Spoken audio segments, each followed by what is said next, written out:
अस्सलाम वालेकुम। छोटे बच्चों में नींद के मसाइल यानी बच्चों का ठीक से रात को ना सोना, सुलाने में मुश्किल होना या फिर बार बार उठ जाना और फिर सारी सारी रात जगाना, स्लीप साइकिल डिस्टर्बेंसेस, इनकी क्या वजूहात होती हैं, इनका क्या इलाज है और क्या इसके लिए हमें कोई अद्वियात या मेडिसिन्स यूज़ करनी चाहिए। मेरा नाम है डॉक्टर रिजवान गौर। आइए आज हम बात करते हैं बच्चों में स्लीप साइकिल रेगुलेशन और इसके इलाज के बारे में। सबसे पहले तो आपको ये बताता चलूं कि आपको ये मालूम होना चाहिए, सबसे पहले आपको ये बताता चलूं कि बच्चे की उम्र के मुख्तलिफ हिस्सों में उसकी नींद एवरेज कितनी होनी चाहिए। सबसे पहले हम शुरू करते हैं न्यू बोर्न यानी नवमौलूद बच्चे से।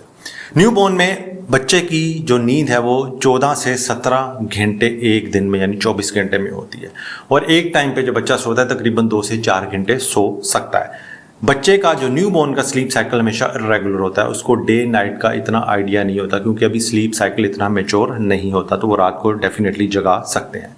लेकिन अमूमन जब बच्चा एक बार सोता है तो 2 से 3 घंटे बाद उठता है, उसको दूध की डिमांड होती है, उसको भूख लगती है।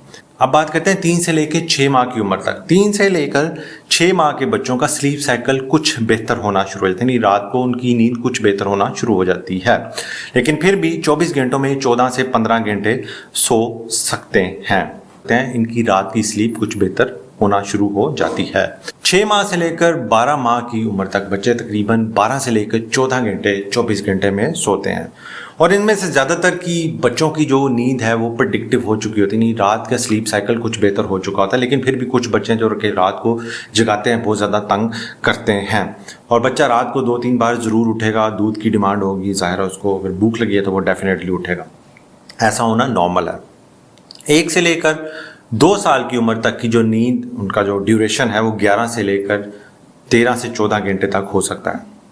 उसमें अमूमन वो रात के वक्त 9 से 11 घंटे सोते हैं और दिन में जो उनकी नींद है तकरीबन 1 से 3 घंटे तक वो नैप ले सकते हैं। अब देखते हैं कि बच्चों के स्लीप साइकिल डिस्टर्ब होने की यानी ना सोने की या बार बार उठने की क्या कॉमन वजूहत है। पहले नंबर पे अगर बच्चे का स्लीपिंग इन्वायरमेंट अनकंफर्टेबल है यानी उसके लिए वो फ्रेंडली नहीं है। मिसाल के तौर पर बहुत ज़्यादा लाइट्स हैं, बहुत ज़्यादा आसपास शोर है, म्यूज़िक चल रहा है, नॉइजेस हैं, या टेम्परेचर ठीक नहीं, ऑप्टिमल नहीं, यानी बहुत ज़्यादा गर्मी बच्चे को लग रही है, बहुत ज़्यादा सर्दी लग रही है, तो बच्चा इस अनकंफर्टेबल इन्वायरमेंट की वजह से नहीं सो पाएगा।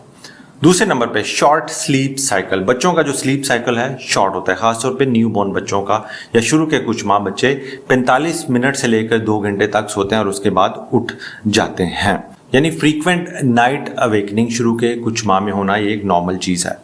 तीसरे नंबर पर जैसे ही बच्चा 4-5वें माह पे जाता है तो उसके टीथिंग यानी दांत निकलने का अमल शुरू हो जाता है, जिसकी वजह से उनको पेन होता है, डिस्कम्फर्ट होता है, मसूड़ों में पेन होता है, जिसकी वजह से वो सो नहीं पाते या रात को बार बार उठते हैं। उस सूरत में आप उनको पैनाडॉल का ड्रॉप्स या मसूड़ों का मसाज कर सकते हैं।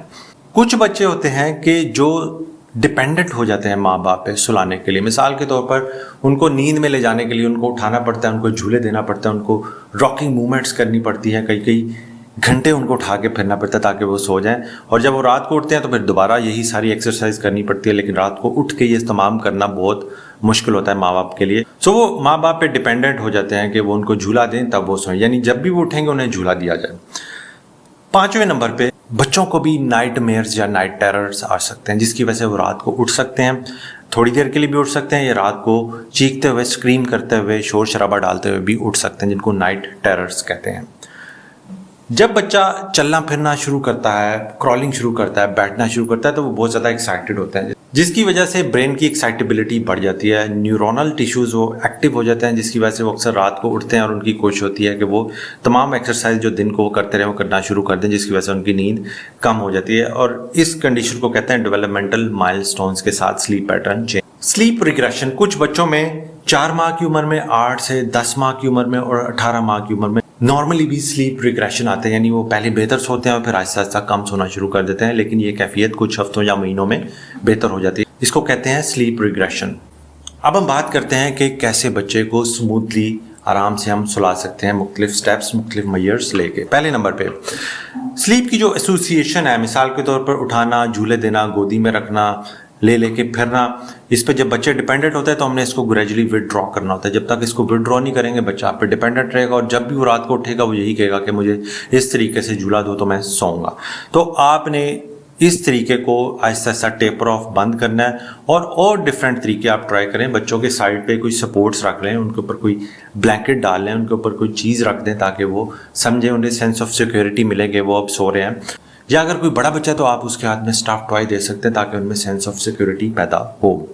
दूसरे नंबर पे बेड टाइम रूटीन को सेट कर लें, यानी रात के वक्त है तो लाइट्स को डिम कर लें, कर्टन्स को आगे कर लें, म्यूजिक को कम कर, और बच्चे को आप सोने से पहले एक गर्म पानी से बाथ भी दे सकते हैं, उससे बच्चों की नींद बहुत अच्छी हो जाती है। इन्वायरमेंट को जितना आप पीसफुल रखेंगे बच्चे आराम से सोएंगे। म्यूजिक कम हो, लाइट्स कम हो, शोर शराबा कम हो, टीवी का शोर कम हो, और एक अच्छा कमरे का टेम्परेचर, एक ऑप्टिमल टेम्परेचर हो, बच्चे आराम से सो सकें और उनका जो स्लीपिंग मैट्रेस है वो भी कंफर्टेबल हो बच्चे की उम्र के हिसाब से। चौथे नंबर पे नैप स्केड्यूल। बच्चों में जो दिन को आप छोटे छोटे सुलाने के नैप देते हैं उनको भी स्ट्रक्चर्ड रखें। कोशिश करें कि बच्चे को रेगुलर नैप दें। अगर आप कोशिश करेंगे कि सारा दिन उसको जगाते रहो, रात को सो जाए, ऐसे नहीं हो सकता। जब ज़्यादा टायर्डनेस होगी तभी बच्चा ठीक से नहीं सोएगा। तो कोशिश करें डे टाइम पे उसको 1 या 2 नैप लाजमी दें बच्चे को, ताकि वो छोटा बच्चा जो है, जो न्यू बोर्न है, वो तो ज़्यादा नैप्स मिलेगा, वो तो हर 2-3 घंटे बाद सोएगा, हर 2 घंटे बाद सोएगा। लेकिन थोड़े बड़े बच्चे में आप नैप्स को थोड़ा रेगुलर करें, दिन में 1 या 2 नैप उम्र के हिसाब से ज़रूर दें, ताकि बच्चे की जो टायर्डनेस है उसकी थकावट दूर हो, रात की जो नींद है वो पीसफुल हो सके। Bedtime snack. रात को सोने से पहले, जाहिर है जो छोटा बच्चा है वो माँ का दूध या टॉप फीडिंग लेके सोएगा, जो बड़ा बच्चा है जिसमें स्लीप इश्यूज आ रहे हैं, तो बेड पे जाने से पहले अगर उसको कोई स्नैक, कोई सीरियल देते हैं तो हेल्दी दें, फ्रूट्स दें, आप कोई सीरियल बना के दे दें। लेकिन कोशिश करें कि रात के टाइम से पहले चीनी वाली चीज़ें, शुगर्ड आइटम, चॉकलेट्स, कैंडीज़, वो चीज़ें जो बच्चे को हाइपर करें वो इस्तेमाल मत करें, जिससे उसकी स्लीप डिस्टर्ब हो सकती है।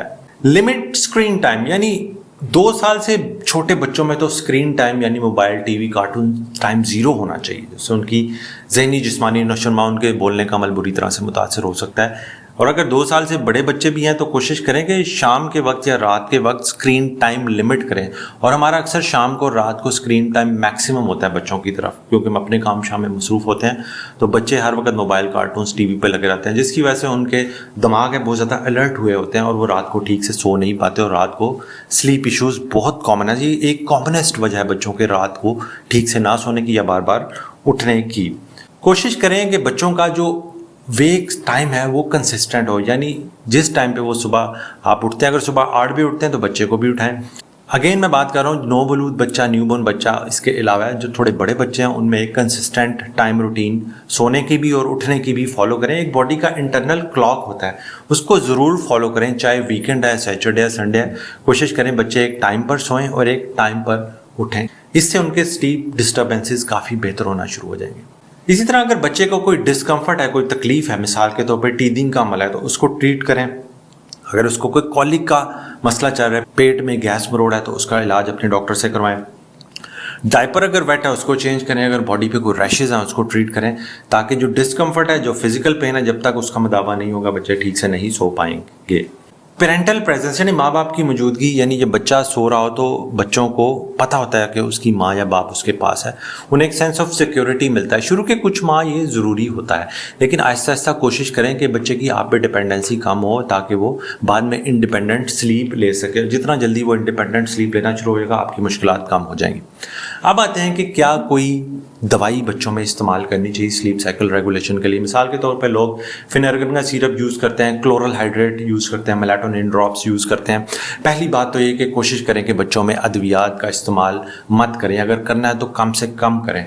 दूसरे नंबर पे अगर आपने अद्वियात इस्तेमाल करनी है तो हमेशा अपने डॉक्टर से मशवरा करके इस्तेमाल करें, लेकिन बच्चों में फिनेरगन, क्लोरल हाइड्रेट का इस्तेमाल हरगिज़ मत करें।